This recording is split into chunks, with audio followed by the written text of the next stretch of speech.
Hey everybody, it's me,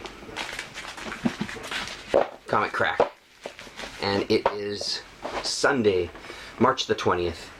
Today was the day of the convention, the one I've been waiting for. My very first convention. Me and a friend of mine split the table, $25 a piece, to rent a spot in what turned out to be a really great day. It ran from 10 o'clock till 5 p.m. today. The place is less than a 5-minute drive from my house. Really easy to load into. They had kind of, by the front door, there was a nice driveway with a few parking spots where you could literally just pull up in front, unload your stuff, and go to park. So really accessible. It's a little near the airport, and it's in a Holiday Inn. So it's a new venue for this guy. So just a little bit of history. The guy who puts it on is named Wally, and he has been at Thirsty's Flea Market for a number of years. I mean, I've always seen him there. And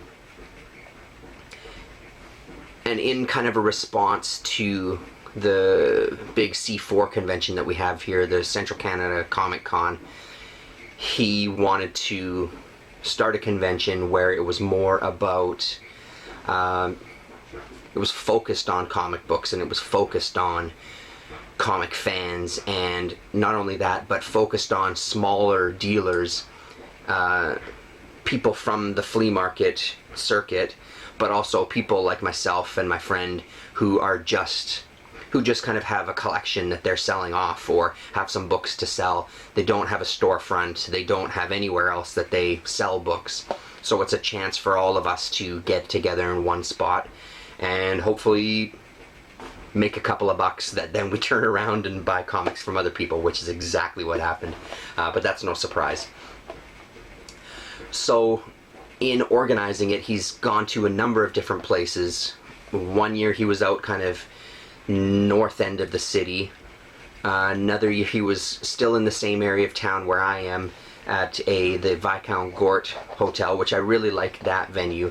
That was really spacious. There was a lot of room in there. But I think that was also its downfall for him, because I think it cost him too much money. So he located this Holiday Inn spot, and apparently there's a couple of different convention type meeting rooms.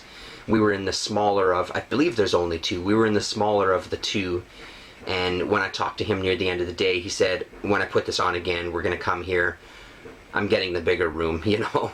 So it's a real delicate balance, because what happened for this one is the amount of vendors filled up really quickly, and he had to actually turn people away because he had no more space. So he was really impressed with the amount of people that wanted to participate, and that's just a fantastic sign. I'm so glad to hear that, and I heard that from I heard that from a number of other vendors as well, that the fact that he had to turn people away is very unusual. But everybody was really excited about it. More vendors. Those vendors are hopefully going to attract friends, or they're going to have a circle of people that they communicate with that then will come to the comic convention too. So it'll only grow this mini convention all the more. And I'm really excited about that, and I think everybody involved is, because we really need something to not necessarily compete with C4, because it's not about competing with them. It's just about having something else available 2 or 3 times a year where it's just comic related. It's not t-shirts, it's not, you know, people giving back massages, it's not whatever else is involved, you know what I mean? The wrestling we've had at the big convention before. All the stuff that comes with, it's no surprise to anybody what the bigger conventions have turned into. And again, there's nothing wrong with the way the conventions are. It's just there's still a group of us that want to go to a comic convention to buy comics, believe it or not. So this not only gives you that, it also makes it really accessible for people with smaller collections to be able to have a place to sell at. $50 for the table is peanuts. You're talking hundreds of dollars to rent a space for the weekend at the big convention, and then the chances that you're going to make that much money are pretty slim, because when you are there, you're dealing with some of the bigger stores in town. Galaxy Comics sets up there, and there's another guy who I think sells online only. I don't think he has a store. And they take up a huge footprint at the convention. It's a great place, and that's where I usually go to buy my books when I go there. But it's really hard to compete with those guys when you're just a little guy with your 8 or 10 long boxes filled with comics and some 50-cent bins, you know. It's really hard to justify that expense. So thank God Wally is involved, and you know, the amount of money that he charges at the door, it's $3 for an adult, and kids under 10 are free, or kids under 12 are free. I can't remember, but it's dirt cheap. It costs nothing to get in the door and walk around and visit, which is great. So I think he's probably just covering the cost. I doubt he's making money at it, and that way he just attracts a lot of people. So the convention itself, the room was small, and that was really apparent as soon as you got there. Even when I got there was only about half of the vendors setting up, and already it looked like, holy shit, there's no room in here. Once everybody got there and set up, and once the doors opened and the people started swarming in for those first 3 hours or so, it was really tight in there. There was no room to do anything. Once you were behind your table, and that was it. There was no chance in hell of getting the hell out of there. We were kind of tucked into a corner across from a guy named Justin who works at Galaxy Comics. He does these smaller conventions on his own where he sells video games and that sort of thing. It's not really Galaxy's thing to kind of, what they deem it as, this is their words, intrude on this event. They don't want to be that big store that comes up and takes up a whole corner and gets all the business. They like the idea that there's this mini convention that they don't want to kind of intrude on. They have a store, they make money, they're not struggling. This is a chance for the rest of us to kind of wheel and deal and trade and that sort of thing, which was also great to see. Before the kind of crowds are let in, all the dealers are going table to table, and you can overhear people making some trades and making some deals, and hold on to this for me and I'll come and pay you at the end of the day, that sort of thing. And that was kind of part of what made it so great, is getting to talk to a lot of these people that you don't normally get to spend this much time with. Met a few really great people, like this guy sitting behind us, who also has a spot at Thirsty's. Super nice guy, like really nice guy, and he had a ton of great books. He had a ton of Daredevil. As soon as we were done setting up, he came in kind of right at the end, just before the doors opened, and my buddy and I kind of just look over as he's putting books out, and all I see is Daredevil, Daredevil, Daredevil, and I'm like, oh my god. And I said to him right away, I said, you're killing me. You're right here. This is just not going to work for me. You're going to have to move, you know, I can't. So I basically just kind of talked to him most of the time and looked through the books and, oh, what's this one? And, you know, it was great. And then I ended up buying a few books from him too, and he gave me a bit of a deal. But overall, I think we were in a really nice area, because all of us across tables and next door to each other and across the aisle were just kind of talking intermittently and cracking jokes and, you know, kind of just having fun, which is what it's supposed to be, and then selling some books here and there. You know, the fun was interrupted by making some sales. So $25 a person for me and my buddy to rent the space. I spent, I think, about $35 on the price guide. So $60 right there was the magic number. $25 was really the magic number. If I could make $25 and break even on the rental of the space, that's fantastic. I'll be ecstatic. I made much more than that, which was a surprise. And I made that much money off of one individual. One man came and bought a bunch of shit off of me. He visited our table twice, actually. He bought a lot of stuff from me. He bought some stuff from my friend. His first visit around, as we were doing, because we were the new faces, we were just really trying to engage everybody who came to the table, even just a hello and how's the day, like small talk. I ended up talking to a number of people. He was just really receptive to what we had, and especially what I was offering. A lot of the graphic novels. He took he bought about a dozen graphic novels from me. Just on that first visit to the table, pretty much is where he bought most of those. And I don't know, he was just in the mood to, you could tell he was just one of these guys who had been reading comics for his whole life, a fan of sci-fi, all that sort of stuff, and just really wanted to read something new, which is great. And I think it partially helped that, because he was asking us, he asked me at one point on his second visit through, when he came to buy some more stuff, have you read all of these and this sort of thing, and so we were just kind of talking to him about, this is our first convention, this is stuff that's from our collections, this isn't something like, we haven't gone out and bought other people's collections to turn around and resell here. This is stuff that we've collected throughout our years of reading comics, so everything we have here is been read and loved by us, you know what I mean? This is nothing that we're just selling. And I think that kind of resonated with him as well, too. And he would just ask questions about various books, and he'd flip through some of the books we had, and I'd talk about some of the artists, and yeah, he was just really in the mood to just try a bunch of new shit, and I love it. I mean, the man after my own heart, right? That's just wanting to look for something different to read. So, like I said, the first trip through, he bought, I think, $110 worth of stuff. And then the second trip through, probably spent at least the same amount between the two of us. And then he bought a stack of cross-gen comics, this series called The Path, that I love. It's been a lifetime since I've read it, feels like it, but out of the cross-gen books, that was the one that I really liked. So he bought that run too, issues 1 to 21.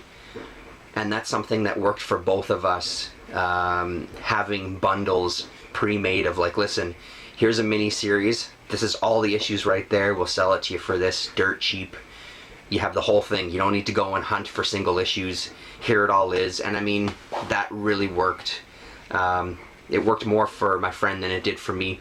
People weren't just as interested in the ones that I had for sale, which understandable. I that's also part of doing the convention. You get to kind of zero in on what's going to move and what isn't.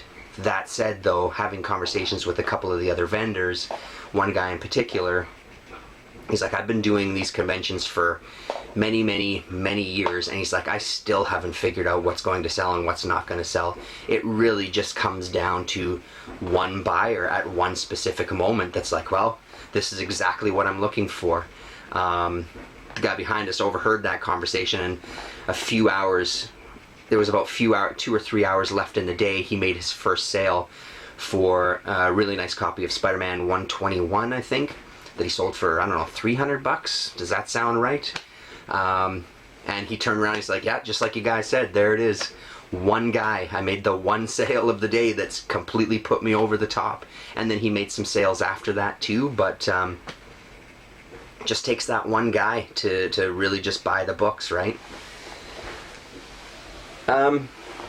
So the gentleman that bought all these books off of us, he asked us a couple of times, are you guys going to be here next time? And we said, if you're going to be here, absolutely we're going to be here, you know. I'm curious what he will think about the books, and I'd actually like to see him again, run into him again, just to hear what he has to say, which ones he liked, which ones worked for him, which ones didn't. So once that was out of the way, I put aside $60.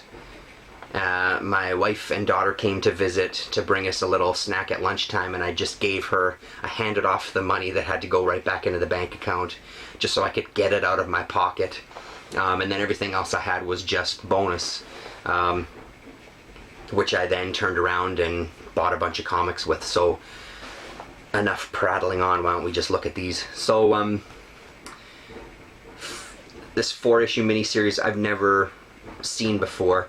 It's from Eclipse Comics, and I just haven't run across it. And it's called The World of Wood. It's Wally Wood. And this first one has an amazing Dave Stevens cover. So there's issue number 1. I got all 4 issues. I think they were $3 a pop. And they're in really nice shape. And like I said, I've never run across this in my digging for Eclipse or PC comics. Never seen these in 50-cent bins at all. Here's a cover by Wood and Dave Stevens. That's issue number 2. And look at that back cover. That back cover is incredible as well. Oh, and then on the back cover of issue number 1 from October 21st, 1977 in Derby, Connecticut, Wally Wood himself. And issue number 3.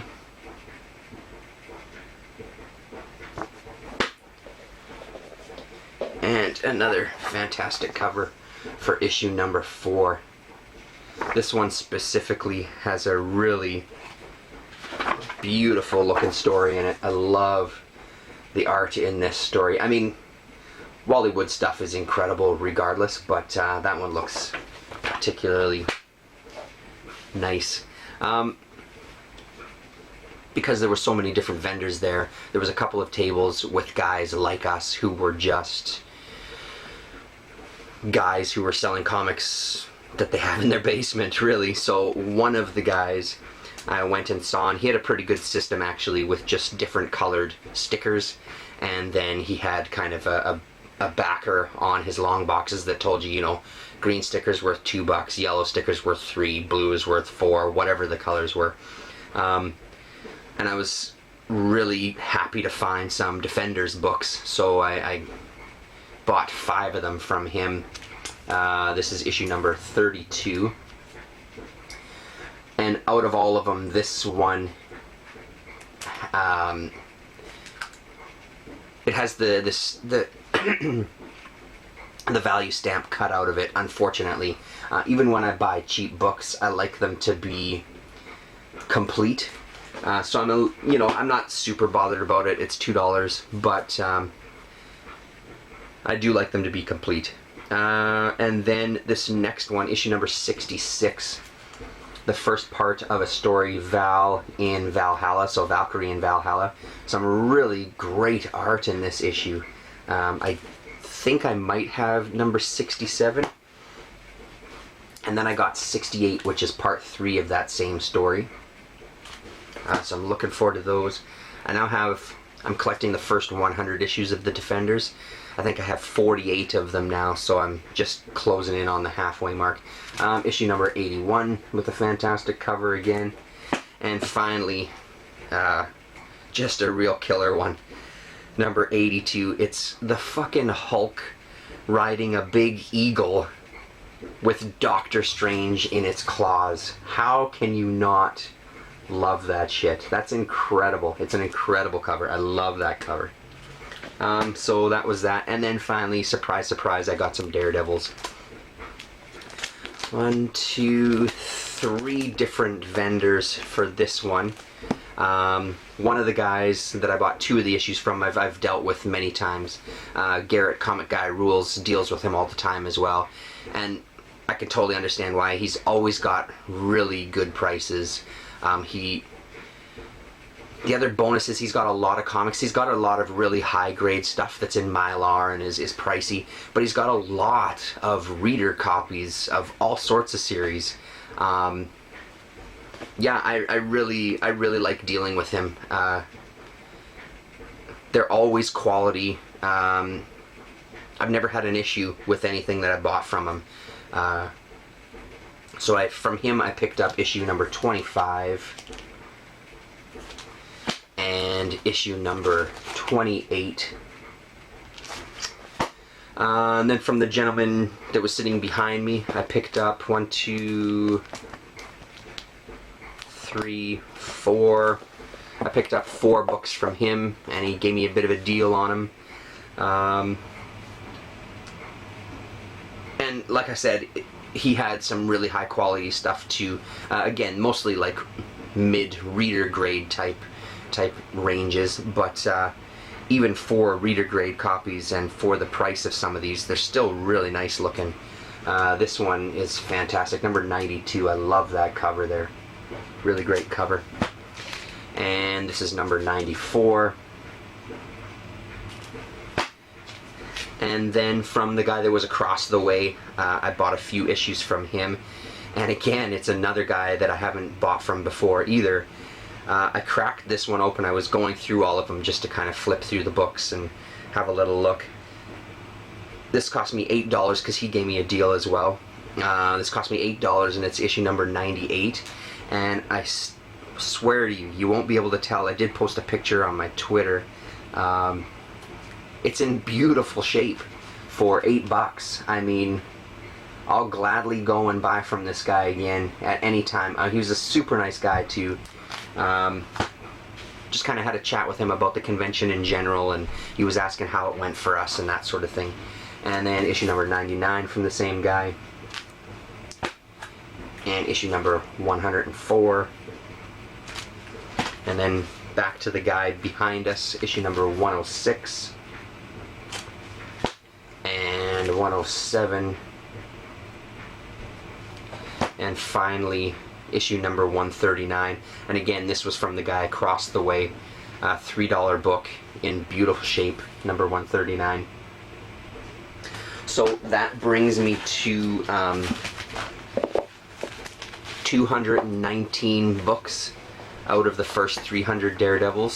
So I'm really zeroing in. It's crazy. I guess I hadn't really checked the list. I thought I was down to I had 180 of them or something like that, but I have way more than I thought once I checked off the lists. That's exciting to me. 81 issues, and I'm going to be the proud owner of the first 300. Then I know that there's a few in there that I want to upgrade, but I'm really happy with the whole day. It was great to hang out with people. It was great to just kind of shoot the shit all day. As both of us said, we said we both would have showed up here to buy stuff anyway. May as well work it, sell some stuff, use the profits to turn around and buy some things. So it's basically like I went to Red River Bookshop. It just took me 7 hours or 8 hours to kind of do the deal, right? So we're both going to do it again. He's gonna hold another one in May or June. We were even talking maybe in the summer we try to hit a couple of garage sales just to see what's out there, see if we can get anything else. I mean, both of us still have enough to sell the next time that's not going to be a problem to have like stock just from our own collections. But yeah, I mean, it would be a great thing to do if he's only doing it 2 or 3 times a year anyway. I think it would be fantastic to participate more. Everybody gets to know you a little more. You kind of zero in on what people are looking for. Maybe it opens up my collection a little bit more, because already I think of some things that I might try to sell the next time based on what happened today. So that might help me focus my collection even more, which I think would be a good thing. And like I said, we both would have been at the convention regardless, so why not just participate and throw in $50. So all in all, a really great day, really good first experience, and shit, man, I made some money and bought some comics. What more can you ask for? So thanks very much for watching, and we'll talk to you.